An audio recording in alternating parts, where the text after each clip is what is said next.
যত তুমি বেশি বাড়াবে তত তোমার জমা হবে। তোমার তো জমা হবে, তোমার টাকা তুমি যত জমাবে যত বাড়াবে তোমার তত টাকা জমবে, তোমার সম্পদ তত বাড়বে। হ্যাঁ, সেই জন্য এটা বলা আছে। তাহলে আপনি বলুন না কতটা করবো? আপনি যা 25,000 25,000 মিনিমাম। ওটা তো করাই হয়। 50,000, কোন সময় 5,000, 75,000, পারলে 1 লক্ষ করবে।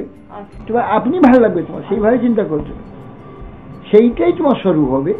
এবং সেইটা রাধারানী এসে সেই স্বরূপের কি নাম কি সেবা রাধারানী বলে দেবে, তার সখীরা এসে বলে দেবে। ওটা কল্পনা করা যায় না।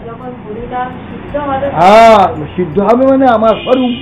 হরিনাম সিদ্ধ হইলে সব সিদ্ধ হয়ে যায়। হরিনাম সিদ্ধ হওয়ার অর্থ হচ্ছে আত্মাতে প্রতিষ্ঠিত হয়ে যাবে, স্বরূপ সিদ্ধি হয়ে যাবে।